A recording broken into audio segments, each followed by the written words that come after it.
The great way is not difficult for those not attached to preferences. When neither love nor hate arises, all is clear and undisguised.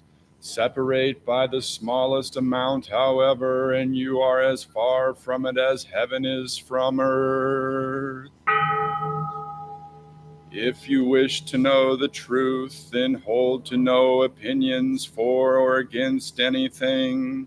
To set up what you like against what you dislike is the disease of the mind. When the fundamental nature of things is not recognized, the mind's essential peace is disturbed to no avail. The way is perfect, as vast space is perfect, where nothing is lacking and nothing is in excess. Indeed, it is due to our grasping and rejecting that we do not know the true nature of things, live neither in the entanglements of outer things, nor in ideas or feelings of emptiness. Be serene and at one with things, and erroneous views will disappear by themselves. When you try to stop activity to achieve quietude, your very effort fills you with activity. So long as you remain attached to one extreme or another, you will never know oneness. Those who do not live in the single way cannot be free in either activity or quietude, in assertion or denial. Deny the reality of things and you miss their reality. Assert the emptiness of things and you miss their reality. The more you talk and think about it, the further you wander from the truth. So cease attachment to talking and thinking, and there is nothing you will not be able to know. To return to the root is to find the essence, but to pursue appearances or enlightenment is to miss the source. To awake even for a moment is to go beyond appearance and emptiness. Changes that seem to occur in the empty world we make real only because of our ignorance. Do not seek for the truth, only cease to cherish opinions.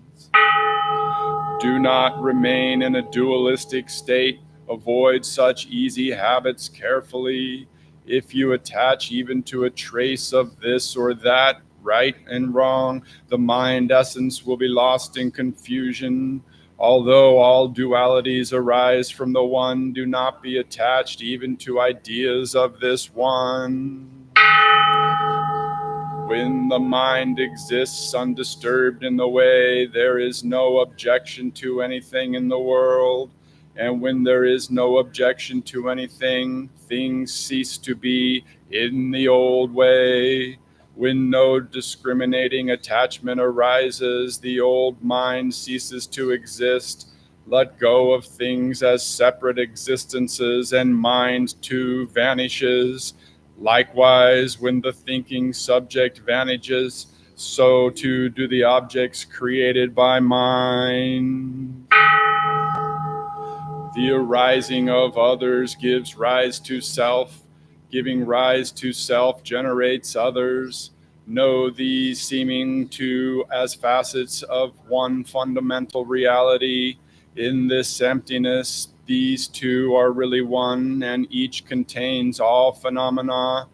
If not comparing nor attached to refined and vulgar, you will not fall into judgment and opinion. The great way is embracing and spacious. To live in it is neither easy nor difficult. Those who rely on limited views are fearful and irresolute. The faster they hurry, the slower they go. To have a narrow mind and to be attached to getting enlightenment is to lose one's center and go astray. When one is free from attachment, all things are as they are, and there is neither coming nor going. When in harmony with the nature of things, your own fundamental nature, you will walk freely and undisturbed. However, when mind is in bondage, the truth is hidden, and everything is murky and unclear, and the burdensome practice of judging brings annoyance and weariness. What benefit can be derived from attachment to distinctions and separations? If you wish to move in the one way, do not dislike the worlds of senses and ideas. Indeed, to embrace them fully is identical to true enlightenment. The wise person attaches to no goals, but the foolish person fetters himself or herself. There is one Dharma without differentiation. Distinctions arise from the clinging needs of the ignorant. To seek mind with the discriminating mind is the greatest of mistakes. Rest and unrest derive from illusion. With enlightenment, attachment to liking and disliking ceases. All dualities come from ignorant inference. They are like dreams, phantoms, hallucinations. It is foolish to try to grasp them. Gain and loss, right and wrong, finally abandon all such thoughts at once. If the eye never sleeps, all dreams will naturally cease. If the mind makes no discriminations, the 10,000 things are as they are, of single essence. To realize the mystery of this one essence is to be released from all entanglements. When all things are seen without differentiation, the one self-essence is everywhere revealed. No comparisons or analogies are possible in this causeless, relationless state of just the one. When movement stops, there is no movement, and when no movement, there is no stopping. When such dualities cease to exist, oneness itself cannot exist. To this ultimate state, no law or description applies. For the realized mind at one with the way, all self-centered striving ceases. Doubts and irresolutions vanish, and the truth is confirmed in you. With a single stroke, you are freed from bondage. Nothing clings to you, and you hold to nothing.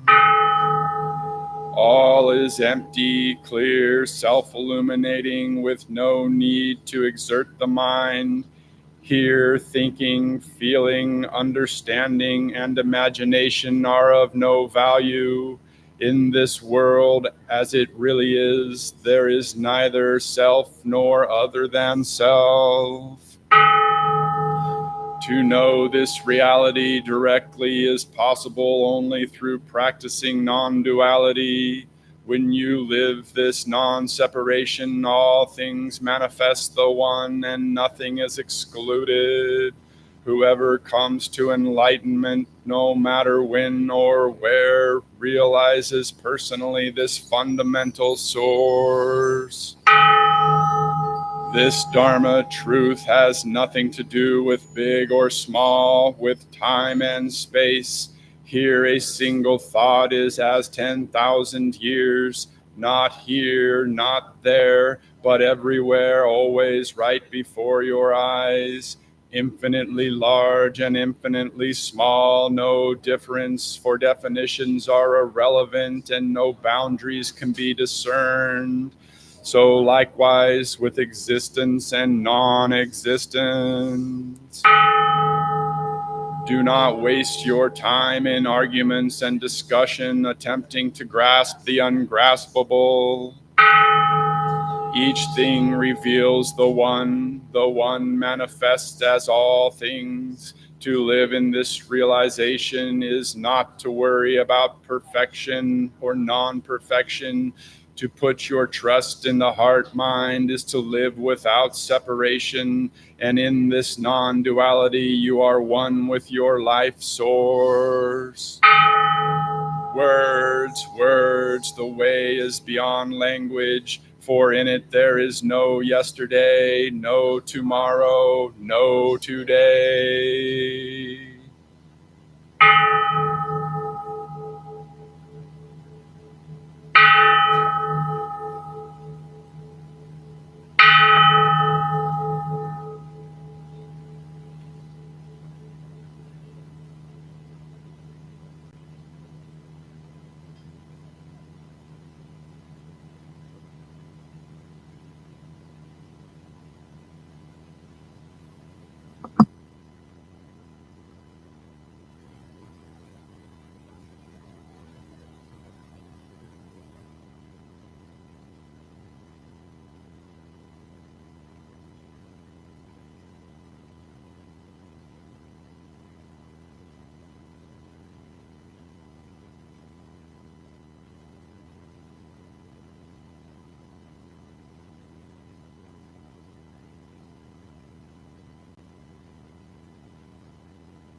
At this time, I'd like to invite up our incense lighters.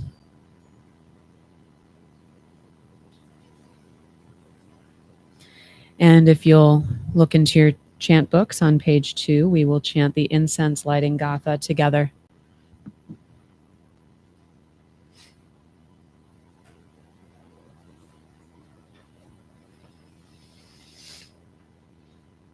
And together we say, in gratitude, we offer this incense throughout space and time to all Buddhas and Bodhisattvas.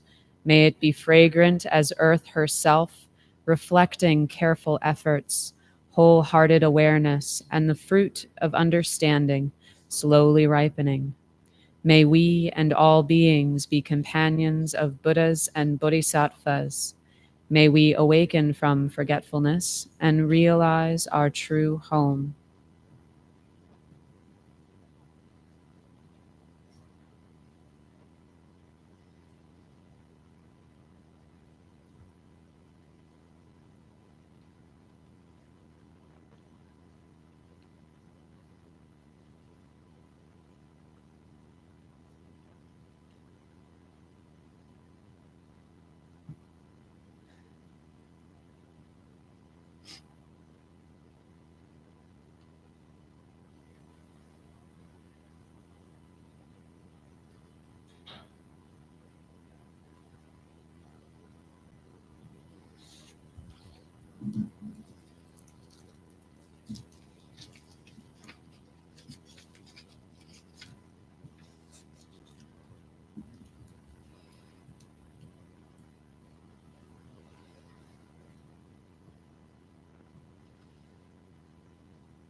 We bow.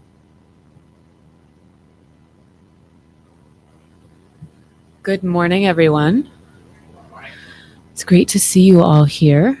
Welcome to the Grand Rapids Buddhist Temple. If this is your first time being here, is this anybody's first time? Welcome. We're glad to have you here. It's nice to see some fresh faces coming in, especially on a weekend where we usually expect people to not come. Usually camping or enjoying the nice July summer weather. So we're going to get started. Just a few things to know. If you are in need of some water or restrooms, just behind these curtains, there's 2 bathrooms and a sink. There's cups next to the sink if you need to get any water. If you need like just space, you're welcome to head downstairs. We also do have an area for kids down there. If you guys are like, this is boring, I don't want to do this. There's like toys and Legos and things down there that you can play with. There's also a library with some pretty cool books. So please feel free to use that space. If you are going to navigate the Dharma hall, we ask that you walk across the back of the Dharma hall, not across the front. We do have viewers joining us online. We want to make sure that that's unobstructed. Lastly, when you are chanting today, don't just chant and think to yourself, oh man, am I doing it right? Am I singing it like everybody else? Oh man, I missed that part. Like, forget about the judgment. Just try to think about the words as they come up and consider what insight might it be trying to show you about how you are operating in your reality. I know that's a little coded, but hopefully there'll be something there that you can pick up. So we're going to stand up. We're going to silently greet each other with bows and then begin our chants.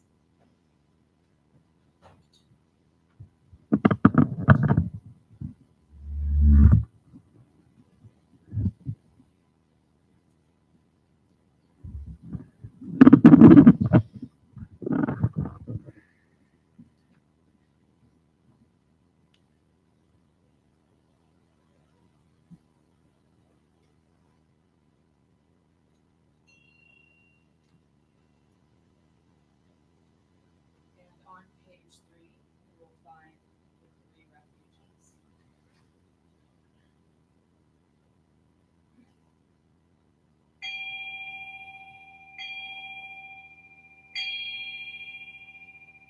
I go for refuge to Buddha, my deeply awakened mind, the living source of understanding and compassion, which must be cultivated to be known fully. I go for refuge to Dharma, the path of mindful living, leading to healing, joy, and enlightenment, the way of peace, which must be cultivated to be known fully. I go for refuge to the Sangha, the loving and supportive community of practice, realizing harmony, awareness, and liberation, which must be cultivated to be known fully. I am aware that the 3 jewels are within my heart. I vow to realize them. I vow to practice mindful breathing and smiling and looking deeply into things. I vow to understand living beings and their suffering. I vow to cultivate loving kindness and compassion and practice joy and equanimity. I vow to offer joy to one person in the morning and to help relieve the grief of one person in the afternoon. I vow to live simply and sanely, content with few possessions, and to keep my body healthy. I vow to let go of all worry and anxiety in order to be light and free. I am aware that I owe so much to my parents, teachers, friends, and all beings. I vow to be worthy of their trust, to practice wholeheartedly, so that understanding and compassion will flower, and I can help living beings be free from their suffering. May the Buddha, the Dharma, and the Sangha support my efforts. May the Buddha, the Dharma, and the Sangha support my efforts. May the Buddha, the Dharma, and the Sangha support my efforts.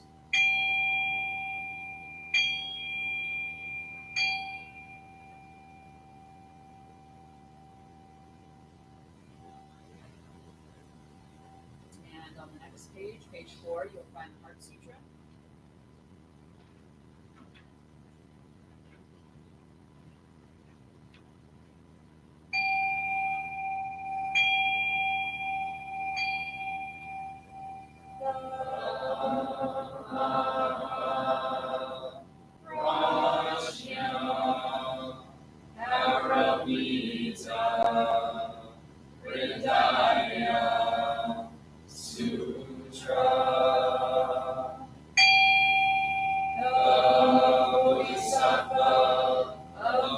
Compassion from the deep practice of prajna, paramita, perceive the emptiness of all five skandhas and deliver all beings from their suffering. O Shariputra, form is no other than emptiness, emptiness no other than form, form is emptiness, emptiness form. The same is true of feeling, thought, impulse, and consciousness. O Shariputra, all dharmas are empty. They are not born nor annihilated. They are not defiled nor immaculate. They do not increase nor decrease. So in emptiness, no form, no feeling, no thought, no impulse, no consciousness, no eye, ear, nose, tongue, body, mind, no form, sound, smell, taste, touch, or objects of mind, no realm of sight, no realm of consciousness, no ignorance, nor extinction of ignorance, no old age and death, nor extinction of them, no suffering, no cause of suffering, no cease from suffering, no path to lead out of suffering, no knowledge, no attainment, no realization, for there is nothing to attain. The Bodhisattva holds on to nothing but prajna, paramita. Therefore the mind is clear of any delusive hindrance. Without hindrance there is no fear. Away from all delusive views, one reaches final nirvana. All Buddhas of past, present, and future, through faith in prajna, paramita, attain to the highest perfect enlightenment. Know then the prajna, paramita, is the great Dharani, the radiant, fearless mantra, the utmost supreme mantra, which is capable of allaying all pain. This is true beyond all doubt. Proclaim now the highest wisdom, the prajna, paramita. Gate, gate, para, gate, para samgate, bodhisvaha. Gate, gate, para, gate, para samgate, bodhisvaha. Gate, gate, para, gate, para samgate, bodhisvaha.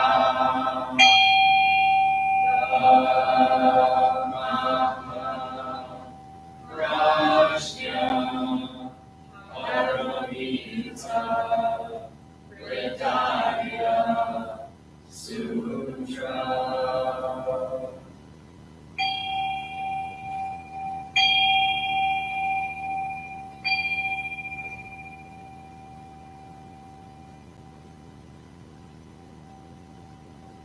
You may be seated.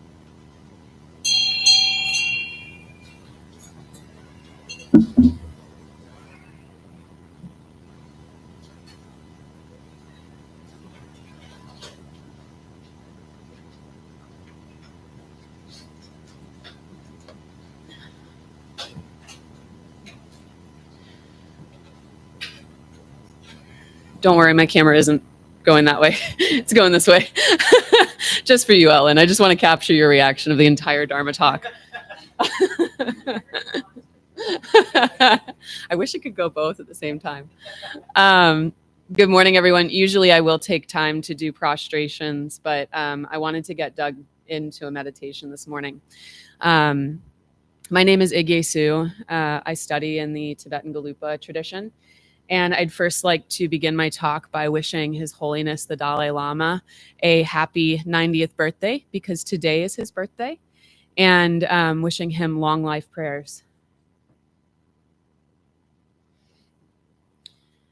So I'm going to talk about the solo retreat I went on in April a little bit, but I'm first going to give you a taste of the meditation that I practiced in my sadhana. This meditation is known as the Lion's Dance, and it's an exploration of the form and formless realms, as well as dependent origination. And so we're going to just do the first 4 steps. It's like it's over 100 steps in this meditation, so we're just going to cover the first 11. So we're not going to make it too intense for you. So we're going to begin by finding a comfortable seat. If you don't know what a comfortable seat is, if you're seating in a chair, you want to have both feet on the floor. If you can come to the edge of your chair, but if you find that that's too uncomfortable, I know I do, I like to push myself right up against the back of the chair so my back has some good support, because otherwise you will find that discomfort in your back will make it impossible to focus. When you are seated in a cushion, you're going to want to really make sure that the back of your cushion is supporting your lower back, so that your hips have a slight tilt forward, like the bowl of your hips is like your pelvis is kind of forward, not leaning back. Like, we don't want to be slouching or slumped. So try to keep that spine really, really tall. Okay. In our tradition, we talk about how that's where a lot of our energy is. So we want to keep that spine nice and tall. Okay. And so from there, once you've got a good foundation on how you are seated, you can either put your hands on your lap, up or down, or you can keep them in the center. This is what we call the chin mudra, although I think some call it the cosmic mudra. It's got a lot of different names. Essentially, put your right hand in your left hand and you touch thumbs and relax it into your lap. And if you can refrain from this, do that, because you'll find that if you sit in meditation like this for a long time, some blood flow issues will happen because of your fingers being so tight next to each other. From there, neck should be nice and tall, all the way up through the back of the head. Chin tucked slightly. Tongue should rest at the back of the teeth. You want to relax all the muscles in your face. And if you haven't yet, you can gently close your eyes or cast them downward. And once you're here, we're going to begin by taking about 10 breaths. And that breath means 1 inhale and 1 exhale, and that counts as 1.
If you find that you need to adjust your seat, now is a good time to do so.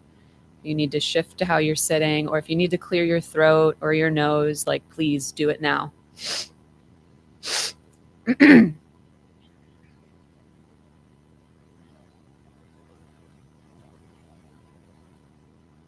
Now in this meditation, we jump right in And what you're going to first do is notice all of the sounds around you. Just notice, maybe label them in your mind, what they are, and see how many sounds you can find.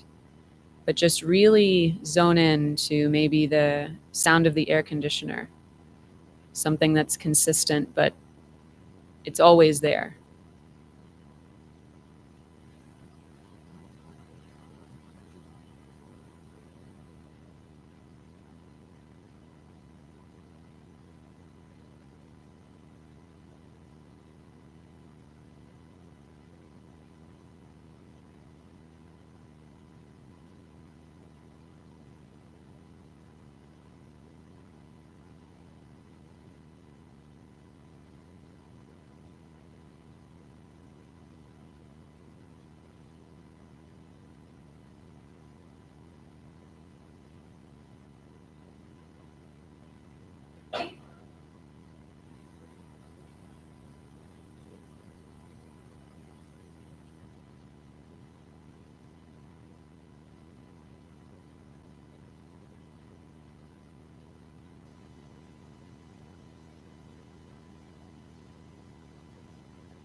Now gently take that awareness, that one that you had on the sounds outside of you, and gently bring them to your heartbeat. See if you can notice your heart beating in your body, whether you can actually hear it or if you can feel it. Really clue into your heart in your body, and you're going to do that for about 10 breaths. And if you get lost or a sound distracts you from the outside, just go right back to the heart.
Now you're going to take your awareness as if you were inside of yourself, and you're going to put yourself inside of your heart.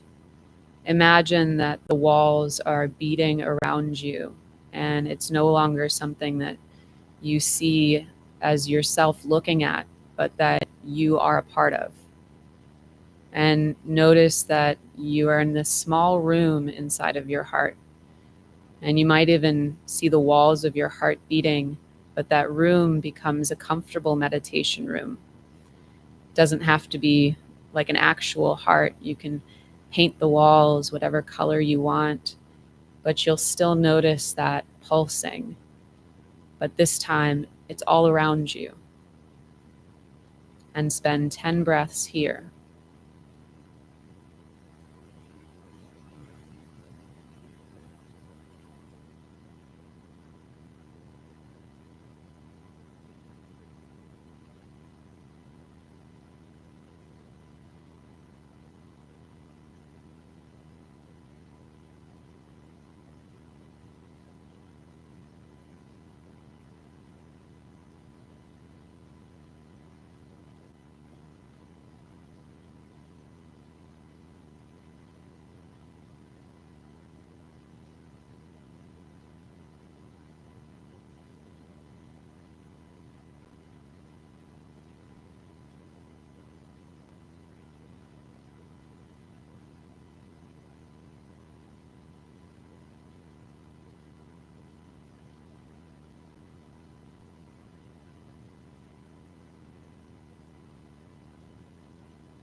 Now, inside of this little meditation heart chamber, you see a door, and when you open it, it leads to a staircase.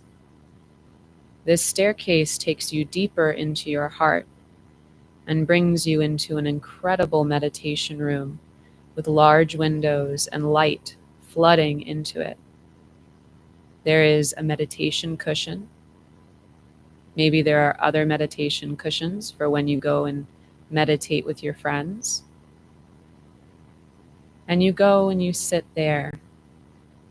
See if you can go deeper, allowing the sounds of the room to fade out, the heartbeat to fully engulf you as you go deeper into this meditation, letting the other things before be canceled out.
Now, this part will require an incredible amount of concentration and focus. So try to get as still as possible. As you're sitting in your chair, on your cushion, in your meditation room that is deep within the chambers of your heart, next to you on your left side is a table with a sugar bowl. Using your left hand, your ring finger and your thumb, you pick up a tiny sugar crystal. Notice how small it is in comparison to your large self. Now, the mind is capable of going anywhere. The mind is capable of doing many things. And so imagine there's a door on that crystal, and you're going to open that door and fit your mind into this crystal. And once you do, you see a meditation room that's even larger than the one you're in, overlooking a vast ocean. Spend 10 breaths here.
Gently, like an elevator that we've just ridden up to the 5th floor of an apartment building, we're going to make our way back down to the 1st floor. So we're going to exit the sugar crystal and find ourselves back in the room that's deep in that chamber of our heart, the one flooded with sunlight. And now gently follow that staircase back up into the walls of your personal heart meditation room.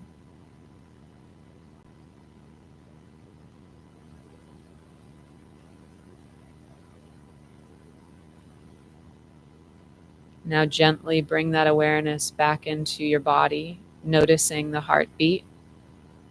Notice the pulsing.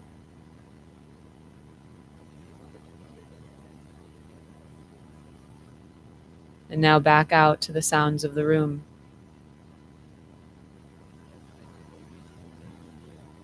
Gently add some movement to your fingers and toes and hands. Taking a deep breath, saving your eyes to be the last thing to open.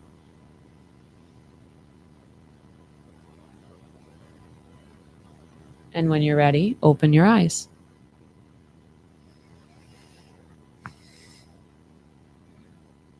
Nice. We all got in about 19 minutes of meditation there. So that meditation goes pretty deep, and it usually lasts about an hour to an hour and a half if you do the full thing. And you ride these steps all the way up to this like 8th level, and you have this opportunity to sit with your teacher in meditation. And then you ride it back down and you ride it back up, and you're observing these subtle levels of awareness that in daily life you're likely not paying attention to. And so what you're doing is developing this subtle awareness of your mind. And when I first decided I was going to go on silent retreat, I went to my teacher and I said, I'm going to do it. I want to do a 5-day or 4-day solo silent retreat. And so whenever you want to do that, I mean, sure, you could just go and do it by yourself, but it's really good to go and talk to your teacher and say, hey, what do you think my mind needs? What is something that, based off of what you know about my practice, that I could go and do?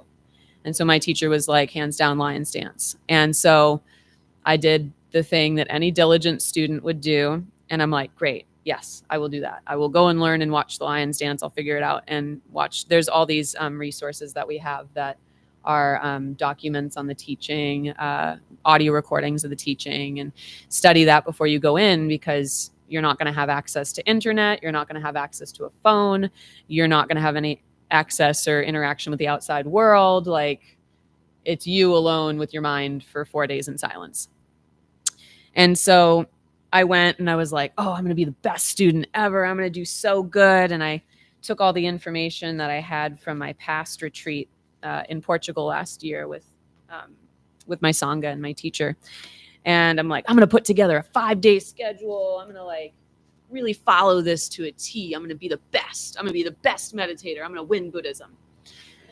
And, I put together this, I create this image, and I put together this book, and I have my whole schedule. I've got everything printed out. I'm thinking to myself, look at me. I'm so well prepared. I'm going to totally kill this. I'm going to rock this meditation. I have my second meeting with my teacher, and I was like, teacher, look what I did. And he was like, what are you doing?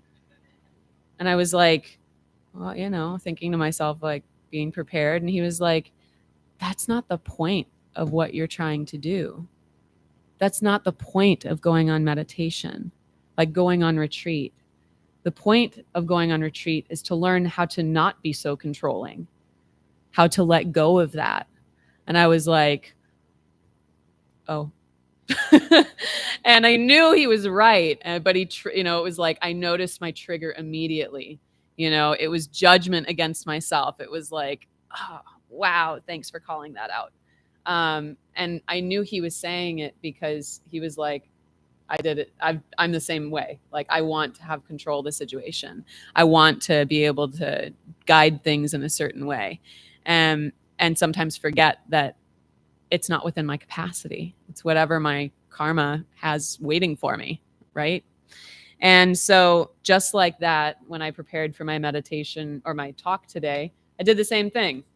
I threw everything out. I had a whole Dharma talk written. I was like, I don't need this. And granted, I was also up very late last night painting my living room. So there were a lot of insights that happened when I was on retreat. I'm really lucky. I have a family that has a lake house out in, or not really a lake house, it's a cottage with a pool in the back, out in Holland. And they let me borrow their house for the 5 days that I was on solo retreat. And it was in April, so I couldn't swim, unfortunately. But I did get to use the space, set up an altar. I had enough space to do some yoga.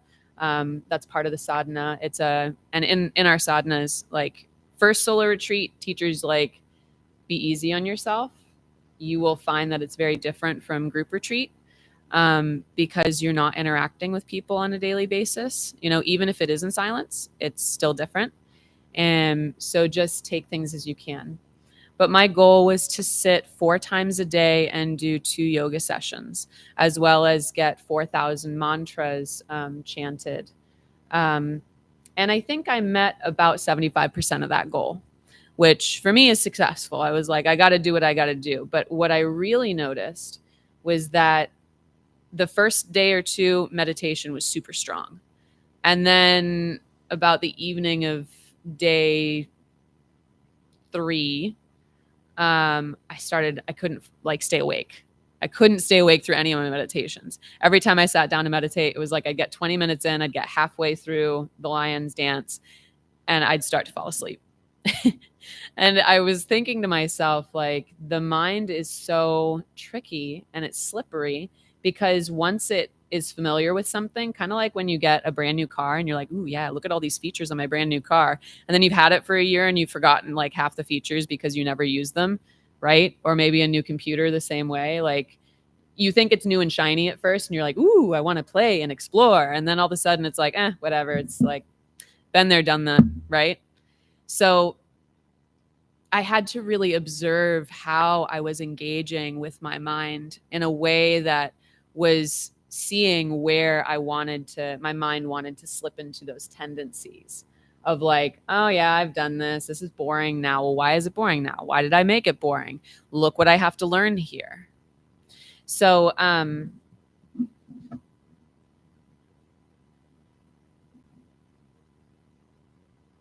when I started my retreat, and everything that I did through this, wrote it down, made sure I was really documenting everything, just to kind of see what I was capable of by the end of it.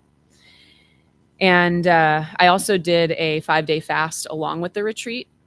It wasn't like a really serious fast. If you've ever heard of Prolon, it's a type of fast where you do reduced calories for the first day, and then it's like 800 calories for the rest of the 5 days. And it's all like practically liquid. So you're really allowing your body to clean itself out, to let it rest, to let it heal in a sense.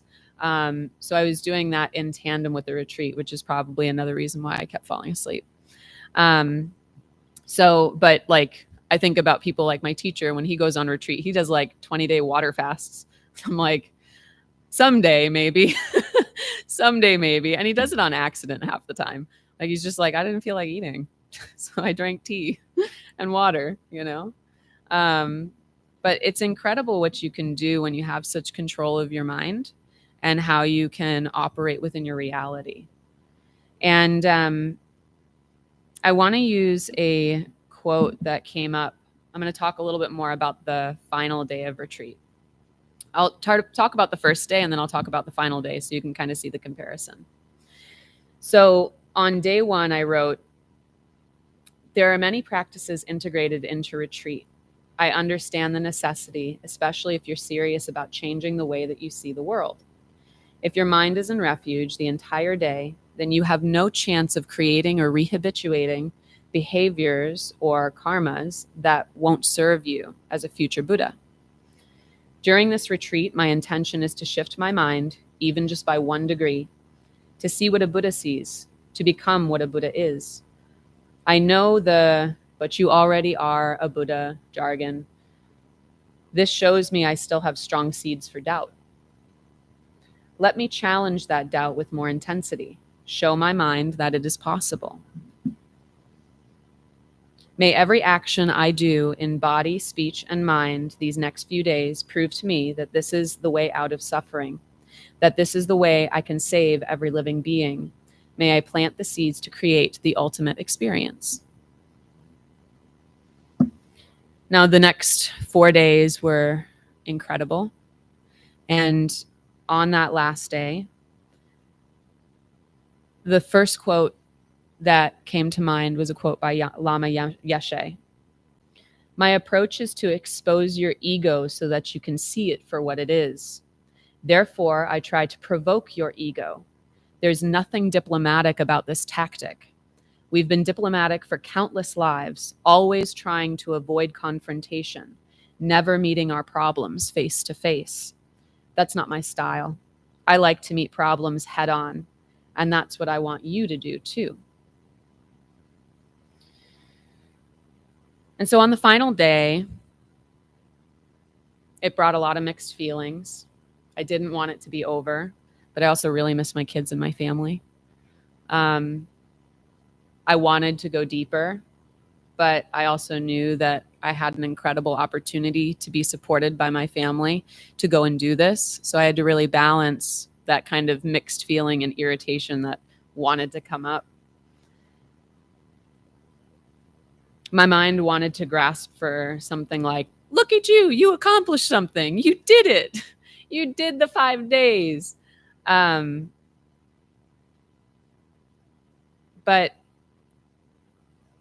it wasn't that I didn't want to acknowledge that what I did was powerful, because I knew that.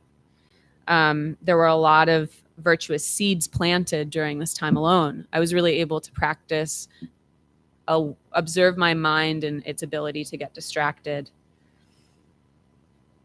I felt this really deep sense of gratitude for this space, for all the people in my life, for all of the practitioners that gave me something to meditate or focus my mind on for them. Whether it was they wanted me to take in a prayer for them in my meditation retreat or hold space for someone in my heart for them. It was the fact that I had such a incredible foundation of Dharma learning. That's the only reason I was able to do this retreat. I couldn't have done it without the training that I've received from my teacher. I couldn't have done it with the training and studying that I've done with other Sangha members. I couldn't have done it without understanding how to train my mind in meditation. So again, more of that gratitude kept coming up.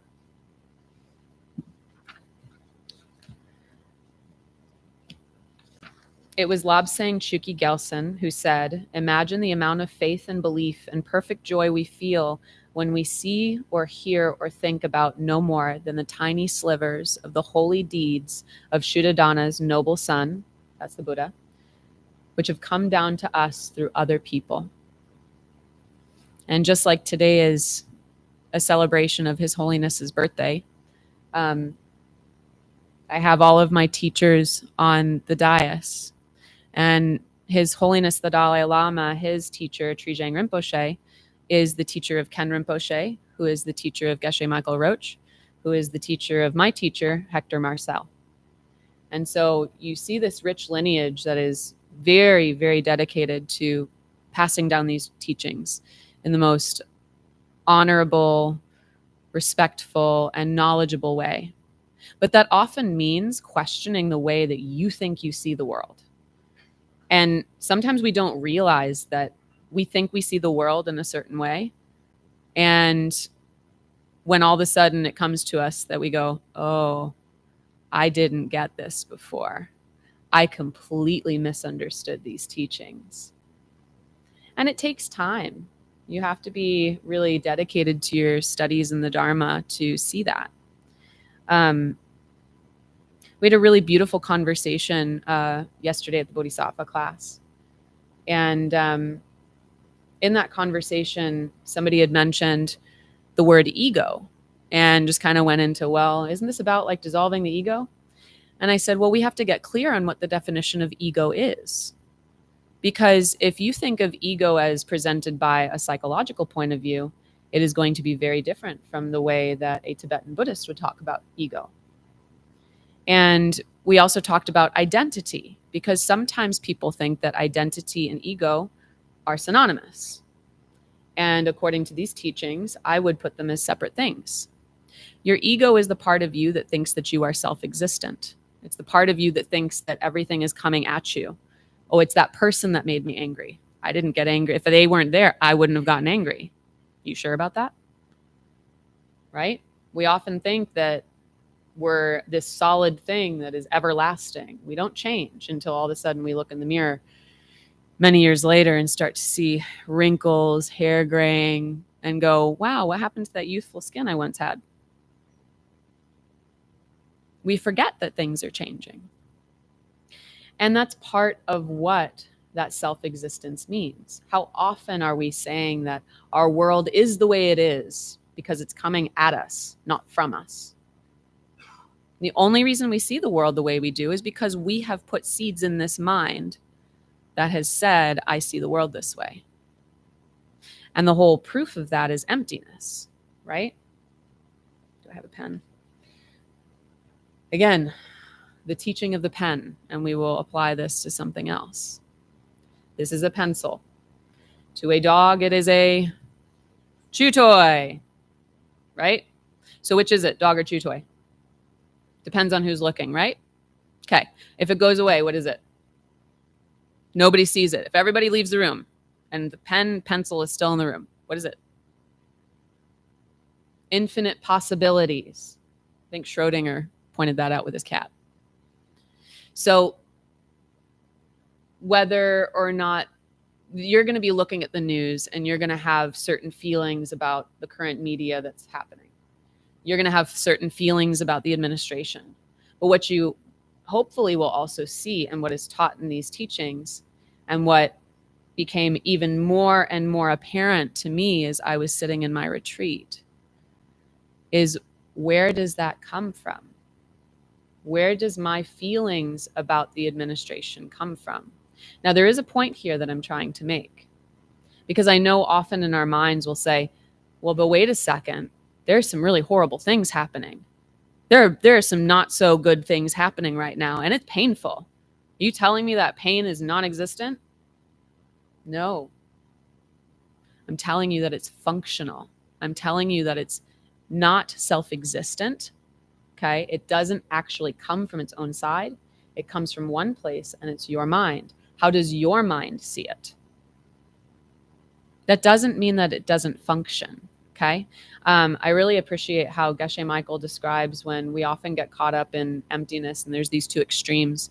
You can either think that nothing matters, right? If everything is empty, then nothing matters. Or you can go the other extreme and think you can do anything. Think that, I think those are the two extremes. Yeah. And so he says, well, if you really think that you don't exist, why don't you go stand in the middle of a street and get hit by a car, by the non-self-existent car, and take your non-self-existent legs to be picked up by a non-self-existent ambulance who's going to take you to the non-self-existent hospital that's going to bring you to a non-self-existent doctor who's going to have a non-self-existent diagnosis for your non-self-existent broken legs. And then tell me that things are empty.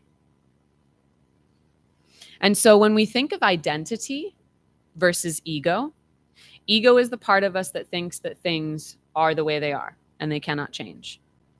Identity is the part of us that still has to function. It's the part of us that still has to live out the karma that we've planted. When you were born with certain hair color, certain skin color, certain gender, certain way of seeing things, certain family. All of those things are still there. But are you using them for Dharma? Are you using them to understand the nature of reality? It's not about judgment. It's not about good or bad. It's about how are you using this to reduce your suffering in the world? Because at the end of the day, that's what the Buddha taught. How do you end suffering? Okay? You're going to live as a human being until you don't, right? You're going to experience this path. So do it with what you have available to you. I think I recently saw, yesterday I went and saw the new Jackie Chan film with Kung Fu, or what is it? Karate Kid Legacy. Okay. And I haven't seen the original, so I don't know much. I know I have to. The look on your face. I knew I was going to see that today. I know I'll get there. And so in the film, you'll hear, and I love Jackie Chan. I've always been a big fan of Jackie Chan. He says, everything is Kung Fu. And it's the same for Dharma. Everything is Dharma. Everything that triggers you, that's Dharma. That's real Dharma. If you can understand why it triggers you, that's Dharma. Okay? That's how you find the path to reduce suffering, is lean into your triggers. Like Lama Yeshe said right at the start of the talk, my approach is to expose your ego. It's to trigger you. The one thing I love about my teacher is that he's constantly trying to trigger his students. Constantly. Because he's showing me where I still get caught, where I still think mistakenly that things are self-existent, including my, what's the word I want to find? I'm without words this weekend. My self-doubt. Whenever I think, oh, I'm not good enough. Oh, I'm this. Oh, I'm that. Oh, what's the point of life? That's my mind grasping for a way to keep me stuck in this stupid cosmic hamster wheel called samsara. We are on a hamster wheel. And it's when do you choose to get off? And it's hard to get off. I'm not telling you it's easy. Because if it was easy, man, we'd all be enlightened. Okay? It takes time, and it takes studying Dharma, understanding Dharma from a lineage that shows you what the Buddha taught. From learning the teachings, you can read them in a book. That does not mean you will understand them. It's really important to get teachings directly, which is why when we go on solo retreat, we say to our teacher, please give me a teaching. And we sit with them and we talk with them, and they tell us about where to move our minds. And then they say, okay, now go test it. Don't believe me. Go test it. Go see for yourself. And the thing is, you should want to prove your teacher wrong. You should want to say, no, I'm gonna find something else that maybe you don't have the whole story here. And then the more and more you realize how much of this pride that you have in thinking you know better than others because your teacher was right all along. I am the owner of my actions, heir to my actions, born of my actions, related through my actions, and have my actions as my refuge. Whatever I do, for good or evil, to that I will fall heir. And that was the Buddha in I'm going to try to pronounce this and I will butcher it. Upajahatana Sutta. Yeah, I don't speak Sanskrit. That was my best. Practicing Buddhism is not about becoming a Buddhist. It's about becoming a Buddha. You are learning how to wake up. It's not so you can walk around wearing robes and beads and going, look at me. Look at how special I am. I'm spiritual. And yes, am I triggering some of you? Maybe.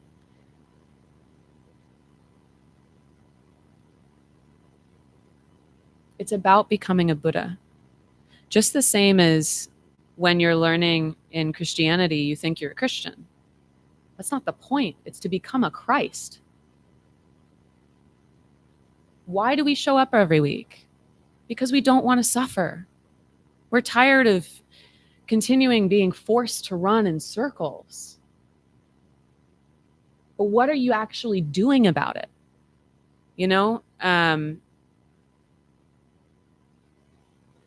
It's like waiting for a savior to come and save you.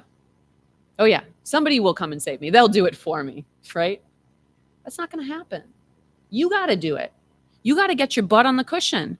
You got to spend your time meditating. And then you have to put yourself out into the world and practice what you've put on the cushion. See that where things are actually coming from. See where that irritation is when someone cuts you off. Was it them that did it, or was it you reacting to it? Which was it? When you have conversations with friends and all of a sudden you realize, wow, we are politically very different. What feelings are coming up for you? What judgments are coming up for you? And where in your mind are you working to find a way around that, transform that, observe it for what it is, understand where the self-existent nature of things that you keep putting on things unknowingly is, and then understand the functioning part of it. When I think of those who are politically different than I have a dance parent who is in the Republican Party, and she was a representative in Muskegon. And there's a lot of people who feel really uncomfortable just knowing that this person is a Republican and that their kids dance in the same space as them. And it makes you think, who really is the one that's got the judgments here? Who really is the one that is suffering just because somebody is a Republican? This person never has done anything wrong. They've never been mean. They've always been very kind. Yet, just because they're a Republican, a lot of other people judge them. And we think, those who are of different political parties will be like, oh, well, I'm not a Republican. Look at me. Look at how good I am. Look at how virtuous I am. Just the same as wearing the beads. They're empty too. Everything is changeable. So am I sorry that I triggered you? No. Because I hope you're learning something from it.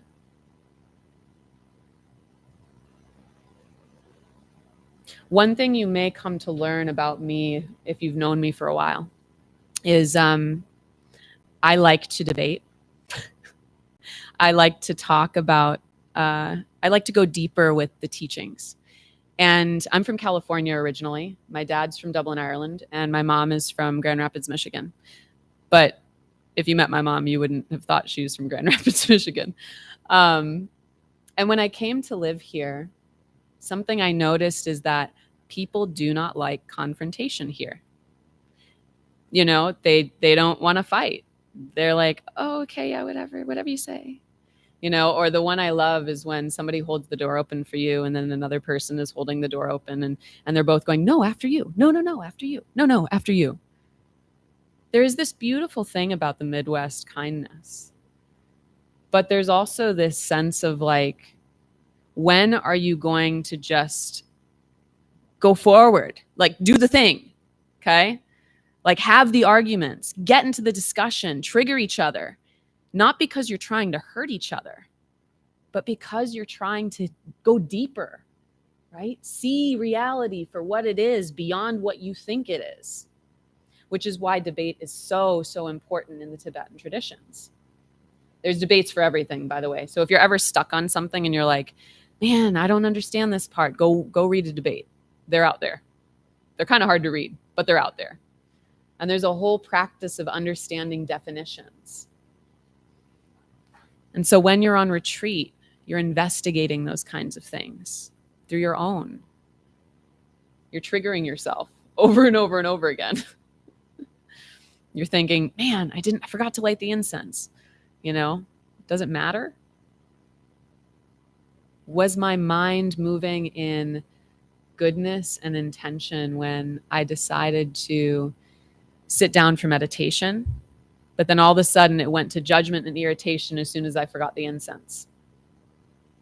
So which one is really teaching me? And was I able to recognize that my mind moved in irritation and judgment towards myself? Everything is Dharma. Everything is Kung Fu. Everything is Dharma. Everything. On the chat, we have a student chat for a class that I'm taking right now. And on the student chat, somebody had asked about this vow that we're studying. And the vow is whenever you see saffron colored cloth or robes, you consider the Buddha and you go for refuge. And you're kind of thinking like, okay, well, how often do I do that? How often am I seeing like a, monk walking around in saffron robes, right? Especially here in Grand Rapids. Probably not very often. But the way you might think of it in a modern way is every time you see an outfit that maybe you see somebody wearing that you really like, maybe that's the Dharma speaking to you. Or when you get dressed in the morning, you think, may my mind move in goodness when I see myself wearing this shirt in the mirror. When I look down at my pants, may I be wearing the robes of the Buddha. May I bring this teaching with me and may I find refuge in what I'm wearing. Everything is Dharma.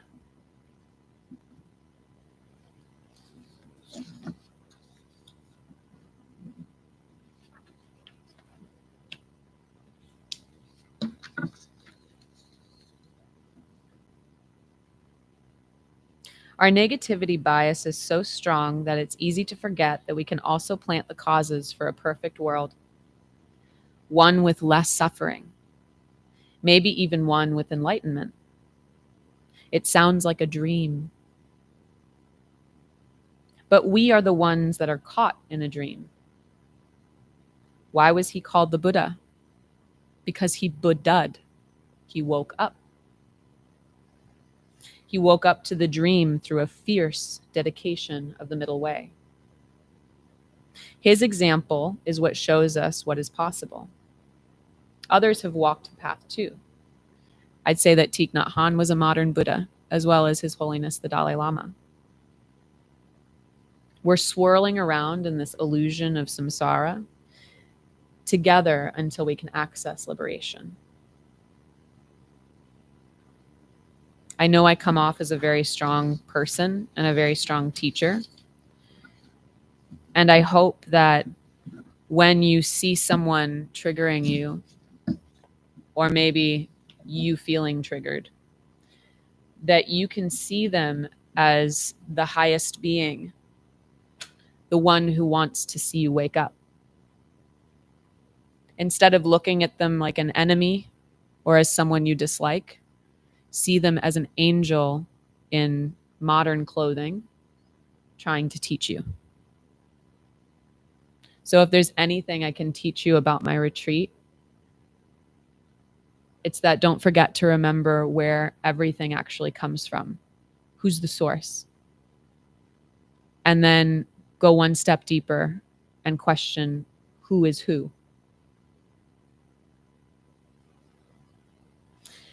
We're going to close with we're going to move into our joys and concerns. And if you have any questions about retreat or want to know anything else or have any now swirling questions about teachings and stuff, I'll be around after. So please don't hesitate to come up and talk to me about it. But I appreciate you being here today. So joys and concerns is something where we rejoice with each other about positive, good things that you've seen in the world, or maybe something that's happened in your life that's been pretty cool, but also a space for what might be heavy on your heart right now, where you might have concerns in your life.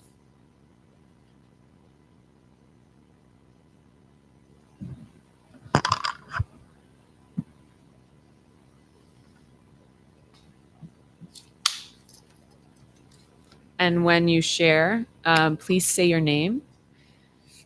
And if you'd like to share, just raise your hand.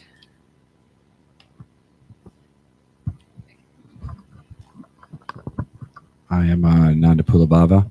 After that talk, I'm afraid to say anything. Why? Trigger us. Oh, okay. So yeah. I'm really concerned. I have a friend I hung out with yesterday, which is really great to see him. But he's He's got an ex-girlfriend that's like got back into meth, and like he described like some extreme toxic behavior, and he keeps going back, and it's like really concerning. So I'm really concerned for him and her, for them and the whole situation. Like it's really concerning. He just keeps going back, and so I'm concerned about both of their well-being. Joy. Yesterday, I experienced the tears of gratitude to hear the experience of other people's gratitude. Like hearing other people be grateful, like I just started crying. Like that, their gratitude brought me. I could experience their gratitude. It was an awesome experience. So that was a joy for me.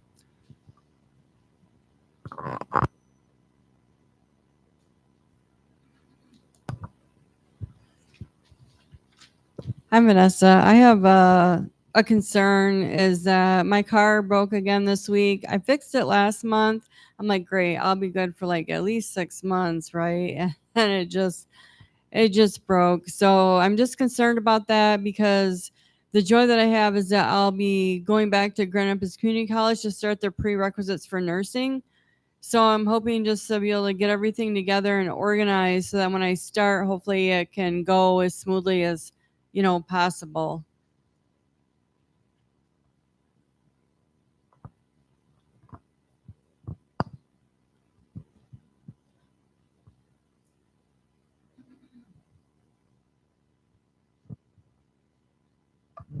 Hi, my name is Sandra. I have 2 concerns and 1 joy. I'm concerned for my granddaughter who is in addiction and escaping her life through addiction. And I have a concern for my husband who has dementia and is coming close to leaving his body. And I have a joy for my friend Angela who has filled a space in me and who has brought me to this temple.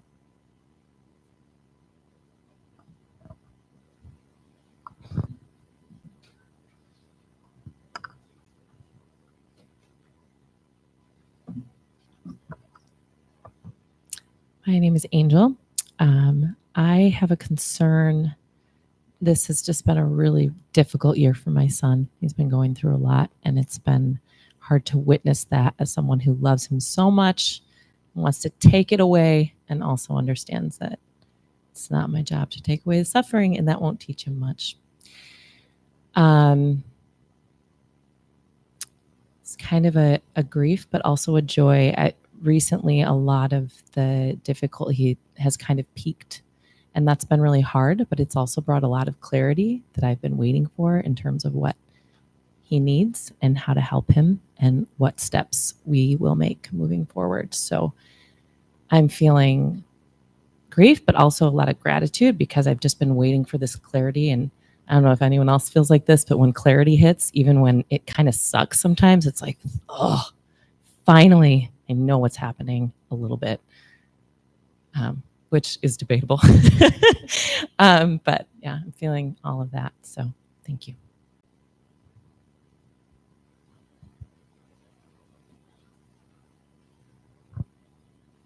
My name is Sadarupo, also known as Max. And first off, thank you very much for going on your retreat and for sharing your insights with us. It was a very nice informational talk. I want to share a joy.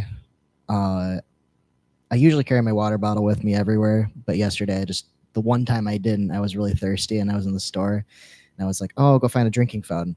I think those kind of went the way of the dodo when COVID hit. And so I asked one of the greeters, I said, isn't there a drinking fountain around here? She's like, well, I'm not sure, but there's cups and you can get water. And I'm like, well, I'm probably gonna have to pay for the cups, so I'm good. I'll just suffer. And then not even 5 minutes later, she actually appeared with a styrofoam cup and she's like, just go up there and just go fill it and it'll be fine. Don't say anything. And I'm like, you're really nice. Thank you. So I have a lot of joy for the water I was given yesterday.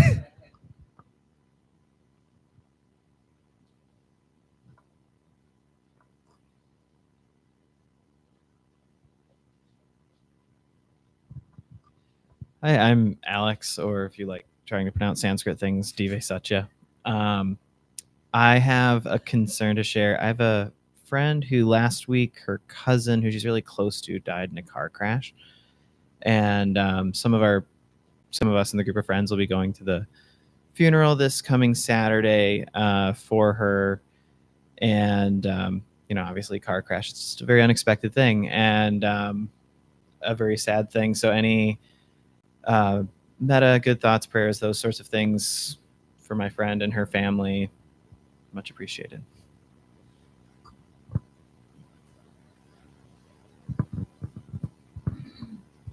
Hi, my name is Brenda. I have a joy to share.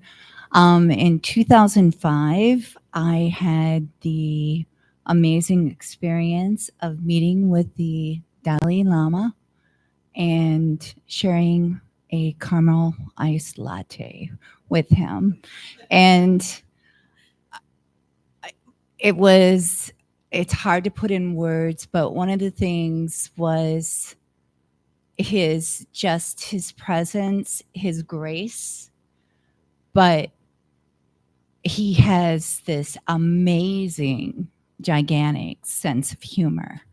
And so I'm very joyful that today he is turning 90 years old, and it was 20 years ago that I met him. And there isn't a day that doesn't go by that I would think, well, how would he look at that situation? So I'm just very thankful and full of joy that he is still here with us and is turning 90 years old. Thank you. I'd love to add to that. I was on the phone with my mom yesterday, and her and I have very similar spiritual paths, only hers is a little bit different than mine, but they basically teach the same thing, which is, I think, which most religions do, whether or not we can see it. And I had said, it often feels like our entire life is actually a Monty Python skit. We just refuse to see it that way most of the time. That's my joy.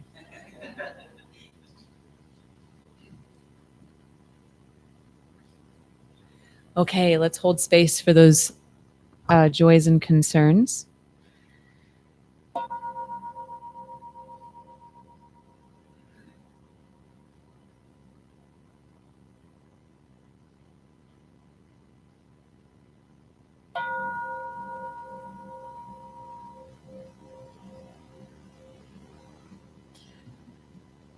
All right, let's get through our temple announcements. There's some cool things coming up, and then we're going to do our closing gathas.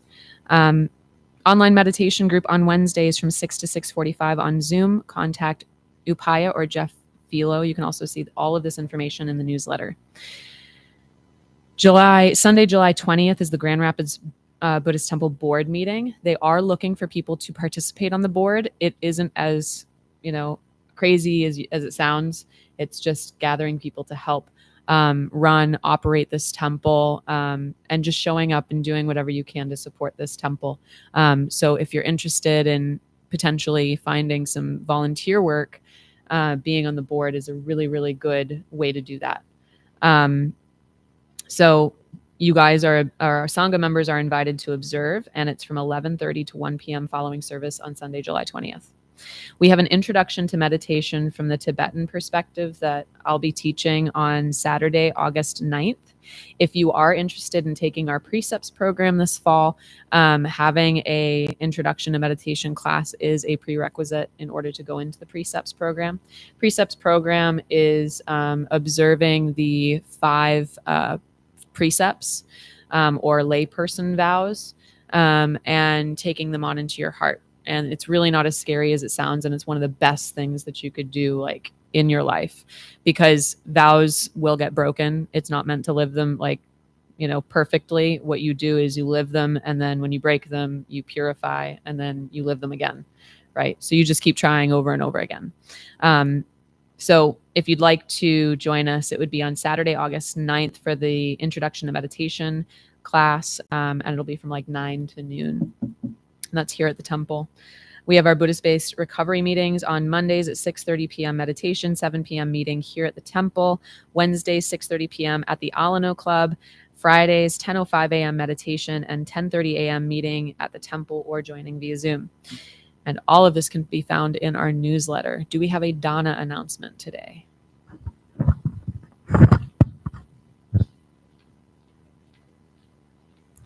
Good morning, Sangha. My name is Ellen. The word dana in our practice means generosity, and there are many, many, many ways to put them into practice right here at the temple. First of all, no one receives a paycheck for doing anything here, so we rely on you people volunteering their time to help clean the temple, to maybe be a greeter at the door, and so on. So we also have this really cool group now that's called Dharma Disciples. It's very well organized. You enter your name, what you might be interested in helping out with, when you're available, and if something happens right at the last moment and you can't be here, someone steps in and does it for you. So it's a wonderful way to be organized and helping out here at the temple. Also, of course, monetarily, we need donations to keep the lights on and the air condition working, thank goodness. And so we do have Dana boxes at each end of the Dharma hall. We'll take a check or cash. Each box also has a QR code on it. Will take you directly to PayPal. If you go online to our website, zengr.org, there's also a donate button there. And lastly, if you're watching from home today, there's a drop-down menu also will take you directly to PayPal. So anything you can do, whenever you can do it, we appreciate it here.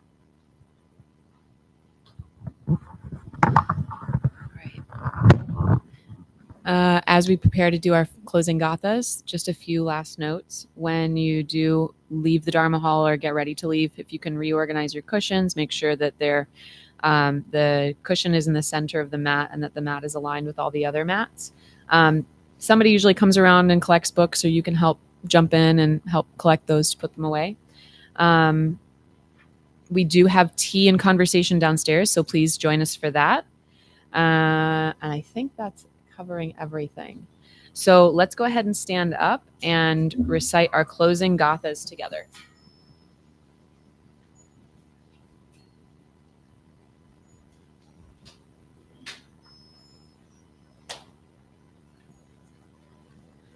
And together we say, for all unskillful actions ever committed by me since of old, on account of my beginningless greed, anger, and ignorance, born of my body, mouth, and thoughts, now I atone for them all. Vast is the robe of compassion, a formless field of benefaction. I wear the Buddha's teachings to the benefit of all sentient beings. All beings, one body, I vow to liberate. Endless blind passion, I vow to uproot. Dharma gates without number, I vow to enter. The great way of Buddha, I vow to attain.